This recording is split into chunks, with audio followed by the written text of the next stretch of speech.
Hello everyone, welcome to my book club. You know the book I'm talking about, it is A Radical Awakening. Book club number 23. I always have to look at the number. Hello everyone, welcome in. We're doing book club number 23. Sign in, tell me how you are. Who still hasn't bought the book, you can confess. And if you have bought the book, what is resonating for you?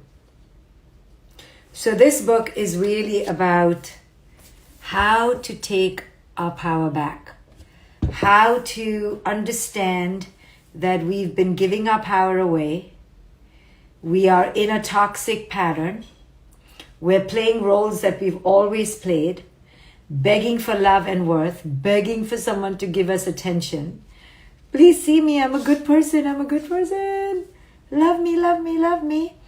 And we haven't been able to break free of these patterns because breaking free is a lot of hard work.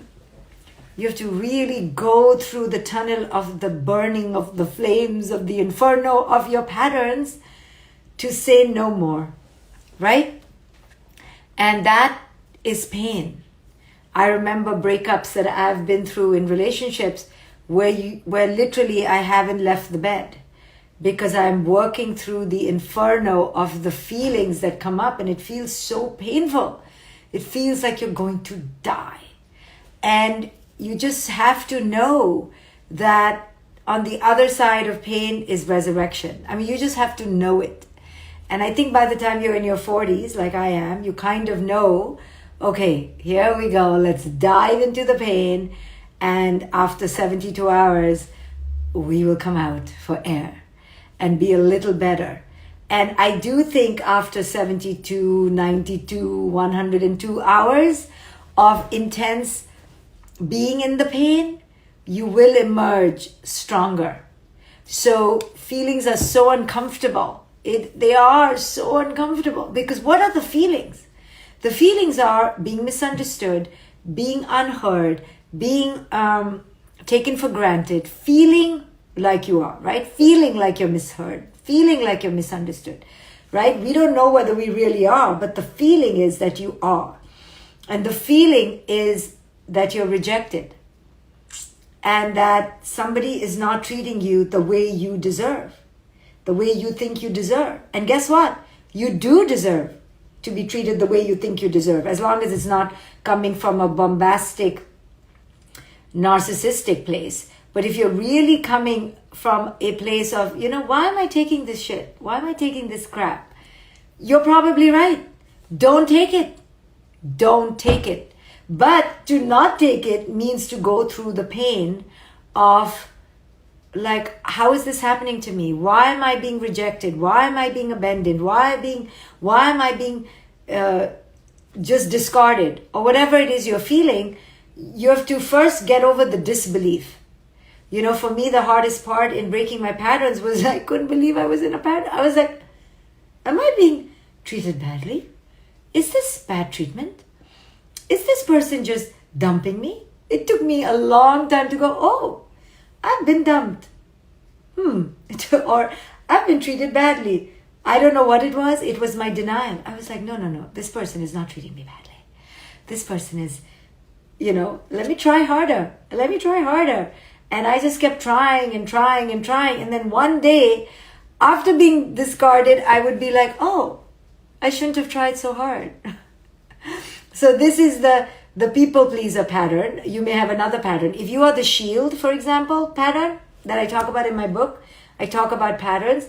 If you are the shield pattern in the book, you will not be trying very hard. Don't worry. That is only the bleeding, silly, moronic empaths that we are. We keep trying. The shields don't try. The shields are like, F you, goodbye, see ya. And they're the ones who block you. They're like, complete like shield, shield, shield. So if a shield and an empath get together, really difficult because the empath is like, please let me in, please let me in. And the shield is like, no way. So shields should be with shields. Empaths should be with empaths so that they can understand each other. But typically, empaths are with shields, and that's really hard. Anyway, the point is not the mask. The point is the underlying disconnect. Both of these masks at the bottom of them all have a desire to get love and worth from the outside. That's it. One does it through empathy. One does it through lack of empathy, right? It doesn't really matter.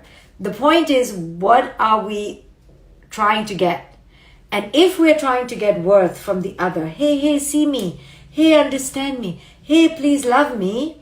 Then these are the wrong ways to do it, right? The empath's way, the shield's way, the savior's way, the child's way, all wrong. So the real key is for you to recognize when you are in your own pattern and how you can break the pattern. Don't expect the other to not play their part. They're going to do their pattern. You have to know, okay, I've had enough. I cannot do this anymore. And then you enter the dark night of the soul. And that is what is a horrible experience, yes? Who here has been through a dark night of the soul? It is only torture. Torture. So Rima Peer says, please talk about the gaslighting done by narcs to the empaths. The thing with gaslighting now, my guys, is that, and gals, is that everyone is using the word gaslighting all the time. Oh, you gaslighting me. So I don't even like to use that word anymore. From today, I'm going to use it less and less. Because I've been told I gaslight people and I'm thinking they're gaslighting me. I'm like, no, you're gaslighting me. And they're like, no, you're gaslighting me. So basically, it's become like a bullshit word. So be careful. Who cares what they're doing? The point is, what are you feeling? And if you know yourself, then you can extricate from your patterns. It doesn't matter if somebody is gaslighting you. Who cares? It's what matters for you. What is your life experience? Yes? And it doesn't even matter who the person is, what the person is. The other person is irrelevant. If you feel that you know your truth, stop begging the other to believe your truth. It never works. It never works, especially in the empath narcissistic dynamic. It simply doesn't work. So when somebody tells you you're gaslighting them or they're gaslighting you, you go, good to know. I'm happy you know your truth. Good for you. Wonderful, right? Wonderful. And you just go heal yourself. And especially if that person has huge trauma, pain from childhood, you know that they can't see it. No point. You know how many times I've shown my narcissistic ex-partners, please, here on page 22, it says, you did exactly this to me. Do you see? Do you see? Do you see? Oh my God. No, they did not see. Do not do it. They will take the book and hit you on the head. Okay? Don't do it. Just understand yourself and leave. Leave. You either want to be with them and you can handle their bullshit or you don't. This is the best relationship advice. Can you handle their bullshit? No, leave. That's about it. Because it's all bullshit at the end. You know, it's all my childhood, your mother, my father, your mother. Oh my goodness. So you have to just figure out if you can handle this person's unique mother issues. You know, most men especially have mother issues.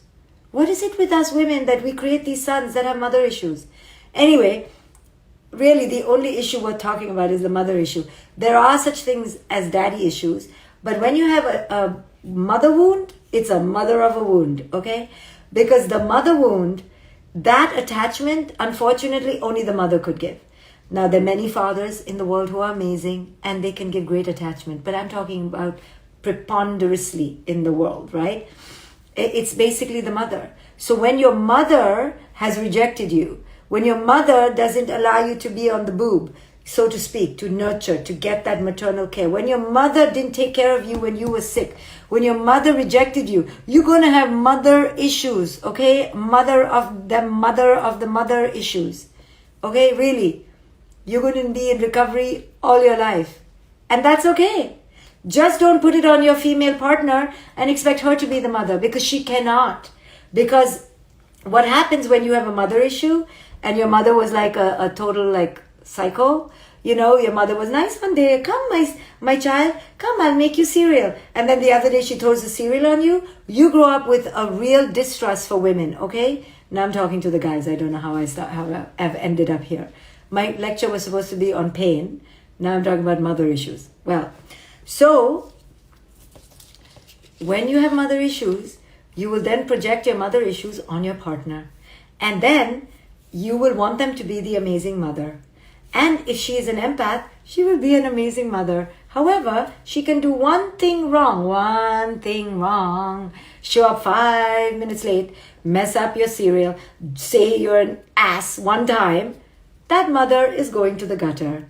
And that person will do this to the partner all the time.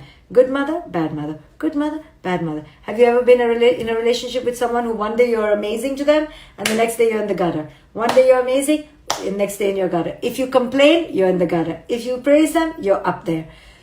It's a roller coaster because these are mother issues, right? So sad. Have compassion. But you have to figure out your own issues and why you're part of that dynamic. Maybe you're a savior. Maybe you're an empath. You're like, I'll come and be the lovely mother, right? Watch out, right? Watch out.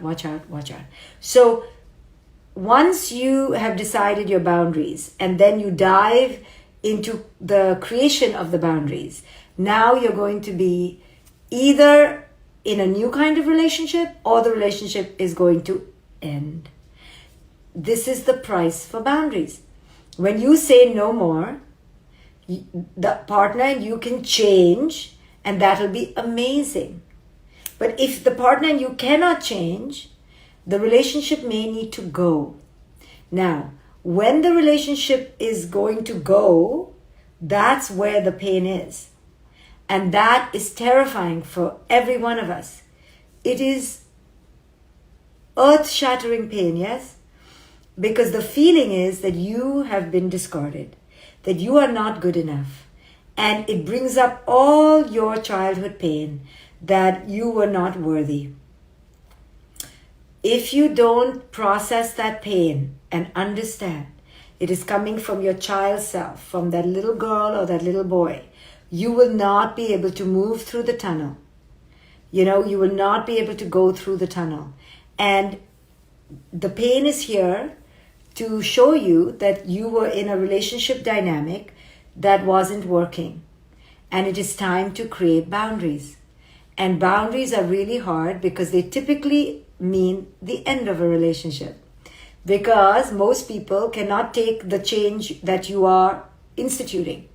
So in this book, I talk about how to A, recognize you're in a toxic pattern, B, to own your co-creation, and then C, to create sacred boundaries. And when you do, pain is inevitable. So we are all terrified of pain. We're all terrified of pain. This is why we employ the ego mask of pleaser or conflict avoider or shield, because we're terrified of pain. Pain of what?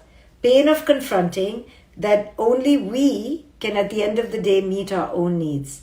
The pain is really coming back to ourselves. We so wanted the other to meet our needs. We so wanted them to understand us. We so wanted this union to be amazing. But it cannot be because of mother or father issues. Blame the mom or dad. So because of that, we are shattered because our fantasy has shattered. We had expectations, we had dreams, right? We were children, naive, hoping to fly away in a bubble together in the butterflies. And all the parachute is not even taking off. It's crashing. It's like burnt. So we are in pain. Pain is always about an unmet expectation, a fantasy that is not going to come true. And because we had put all our eggs in this fantasy, it's devastating. But understand that it was not meant to be. It couldn't come to fruition. If something is aligned, whether you can have 20 raging wild horses pulling it away, it will not leave you. If it was true love, it will not leave you. It will come back to you. If it was truly the job you were meant to do, you will find it again. If it was truly the city you were meant to live in, you will recreate it somewhere else. If she was the friend you were meant to have, you will find her again. Don't worry. We enter such lack. That's why the pain becomes excruciating, because we believe only this person, only this moment, only this time. Wrong. This person was a lesson to show you where you were in your pattern. If they're meant to stay, you will both do the work together. If they're not meant for you, let it go. The next lesson will come. But that pain in between lessons is so excruciating because you wanted this person, or you wanted this job, or you wanted this thing. But the pain is all about releasing the expectation, releasing the fantasy, releasing that you needed this person.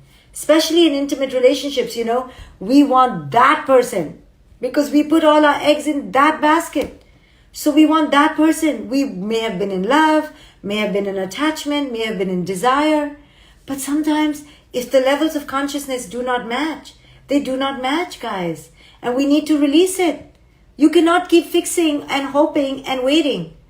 How much can you do? At some point you need to say, I am worthy of being better by myself than being in a beggar mentality.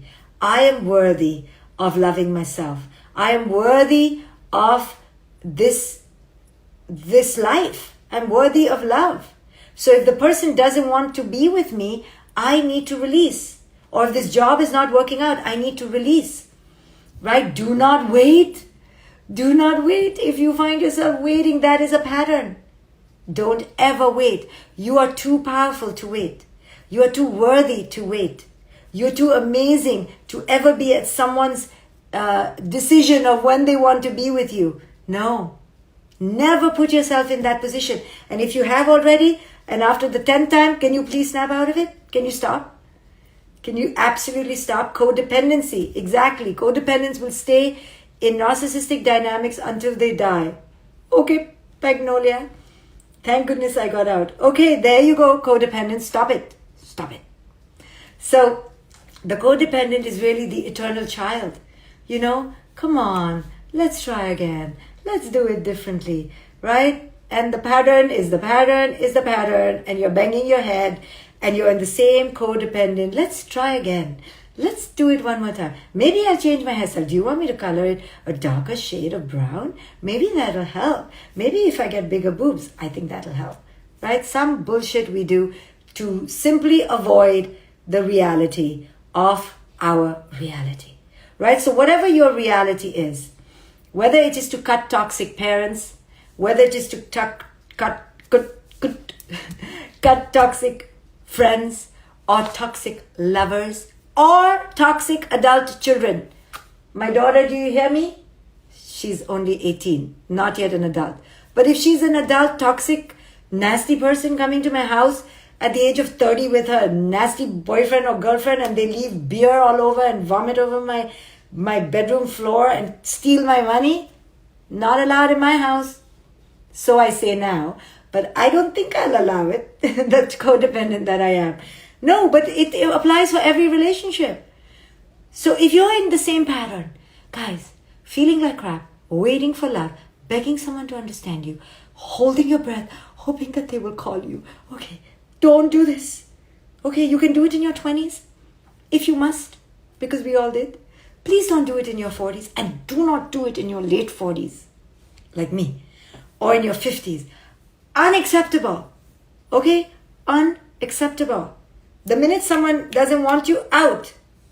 That's it. You are not allowed to treat yourself as somebody's rug, as somebody's play, that they can just play with you. No, not allowed. But you have to own your worth. You have to say, what am I doing in this dynamic? What am I doing begging someone, right? If you don't get it, why should they get it, right? So the reason we don't have our light bulbs going off is because we don't want to deal with the pain. Okay, the pain is the problem. The pain is the pain. Because we know if we change the dynamic and give them the finger, here comes pain. And the pain is the mother of all mothers, okay? It is torture because, again, it is a feeling of being rejected. So then you have to realize that the feeling of being rejected is not really a feeling that's real. It's coming from childhood trauma.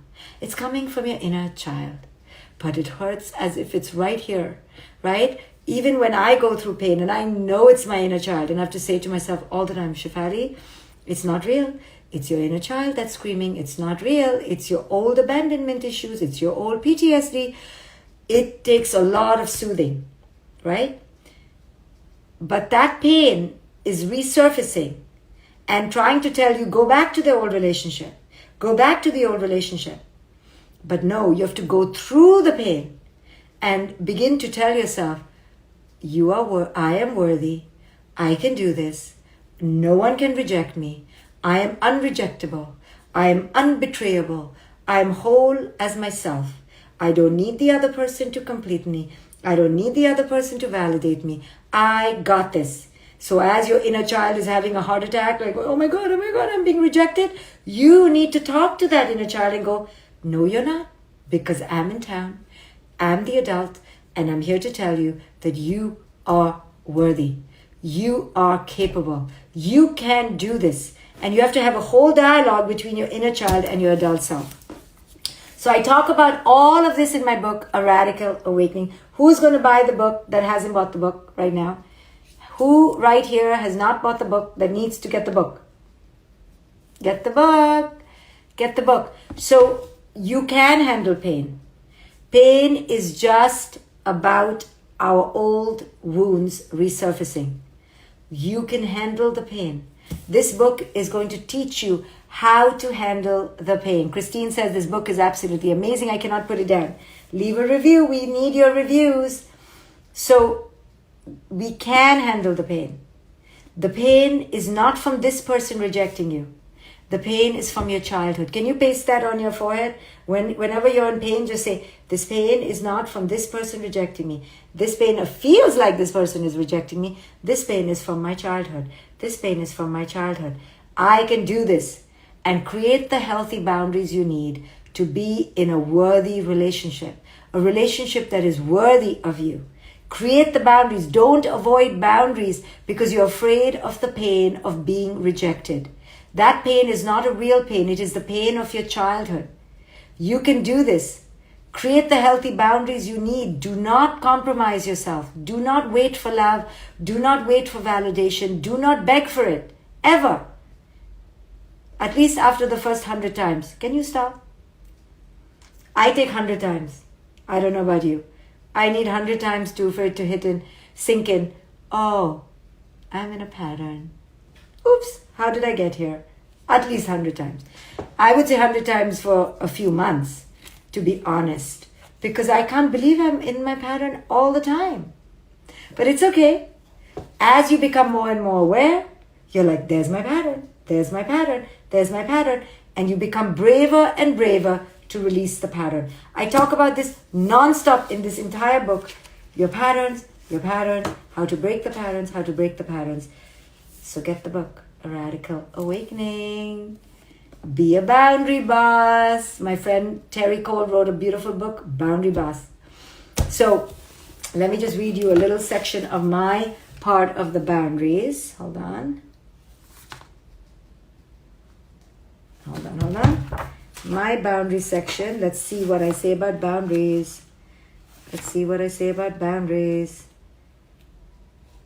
I love boundaries. Hold on. You can comment. I'm looking for my boundaries section. Hold on. Where the hell is my boundaries? Embracing sovereignty. The Art of Sacred Boundaries. Page 281. Setting boundaries in our intimate relationships. Saying no to those who might depend on us. And walking away from toxic dynamics are some things we always avoid. We are lying to ourselves when we do this. We can never really be in an authentic relationship unless we come from a place of self-worth, self-honor, and self-advocacy. There is no way to save anyone else if we ourselves are drowning without boundaries. Creating boundaries means to say no, plain and simple. Okay, I'm going to say something really important here, so hold on. It is our way of saying, this doesn't feel right to me and I need to stop participating in it. We either say no through our words or our actions. Now here is the important part. Are you ready? Okay. Are you ready? Guess what? The boundary isn't for the other person. You're not saying no to the other person. I want it to really sink in. What? You're not saying no to the other person? The no isn't to the other person. The no is to ourselves. What? We say no to the roles we have robotically and unconsciously played in the past. It's not about asking the other to change. It just demands that we stop our part, our role, our participation in the dynamic. What? I thought really, I'm learning from this book, that it is you saying no to the other person, no? You're like, no. And then we're asking the other person to change. That's not what a sacred boundary is. What? A sacred boundary is to say no to yourself. Oh my goodness. No, really. That means you have to look at yourself in the mirror and to ask yourself, how are you being pathetic right now? How are you being a beggar right now? How are you licking the plate for crumbs? How? And then telling yourself to stop. Not licking the plate and asking the other to give you more crumbs. Not licking the plate and asking the other, please, please, please, fill my plate up. No. It's watching yourself licking the plate of crumbs, begging for crumbs, seeing yourself in the mirror and going, is that me? Oh my goodness. I gotta stop. What is wrong with me? And then break the plate on your head so that you wake up gently. Okay? Hopefully it's a paper plate. It is about stopping your participation, your role. Don't do you anymore the way you were doing you. Change you. So if you were lovely, waiting, and the person is always late, stop waiting, right? If the person has, dumped you, don't call them. If somebody is engaging in a verbal fight with you, don't engage. Stop yourself. Zip your lips. Tie yourself up. Do whatever it takes. Go to Turkey or China or wherever you are, far away to another place, and go on a boat which doesn't have Wi-Fi, so you cannot engage in your patterns. Do what it takes, because understand, we are an addict to the pattern. We cannot stop. I don't know about you. I can't stop a pattern. I'm telling you, first it takes me hundreds of thousands of times to get it. And I talk about this all the time, but I think I'm above the pattern. You see, I think I'm so evolved. And then I'm in the pattern. Oh my goodness. And then I can't stop the pattern. First is to become aware. Then is to stop the habit, the addiction. So I have to take myself on a boat really and be thrown out into the wild water. That's the only way that I can recover. So if you're a recovering pattern addict, recognize that with humility. I'm going to Turkey on Sunday. I should come with you, Gabrielle. Let's go. Let's go to Cappadocia, whatever. And let's not come back, okay? Till we are recovered addicts. Till we have finally recovered. Many 12-step programs we have to go to in Turkish. So many of us have been confused with what the word no means. No duh. We think that to say no means we need to explain or justify ourselves. Or engage in conflict. Yeah. Or we think it means we need to help the other make the changes we think they need to make. Yes. Let me help you. Let me help you to become a better lover. Let me help you to become a better friend. Let me help you. I'll give you reminders when it's my birthday. I'll give you gifts to give me back. I'll give you things to say back to me. I'll put them in quotes so you can just copy paste and put it back to me in a text. Yeah, that's what we think it is. So, actually, it's saying no and embodying the no simply means to decide. This is it, guys. To decide.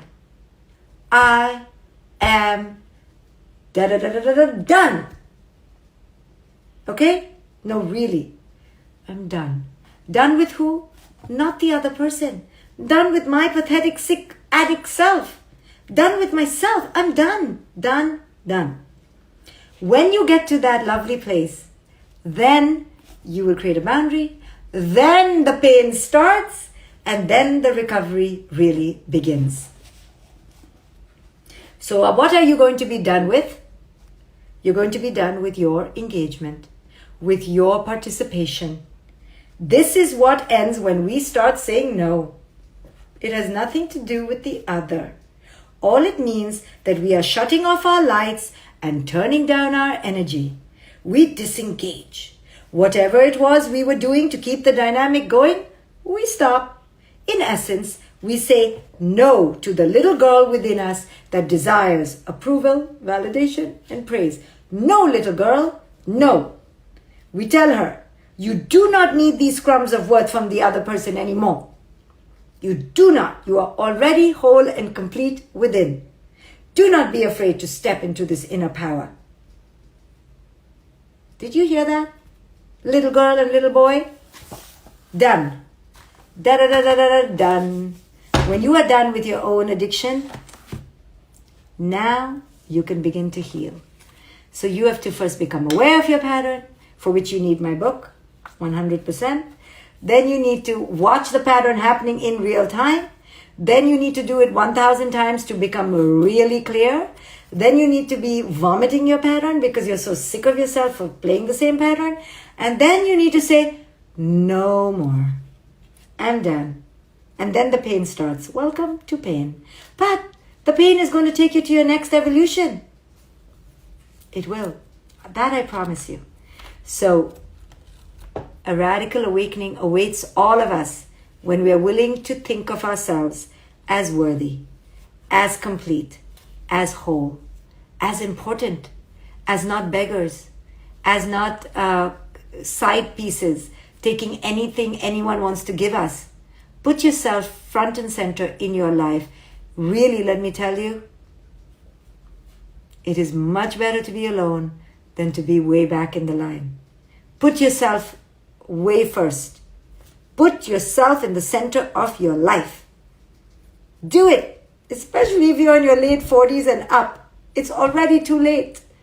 We gotta live big. We gotta live joyful for ourselves. We don't beg. Never do begging anymore. Don't do that anymore. Okay, guys, I will see you for the next book club when I see you. Grab a copy of the book and leave a review if you're inspired. Bye, guys. If you want another amazing video highlighting excellence in the Indian community, check it out right there next to me. I think you'll enjoy it. Continue to believe, and I'll see you there.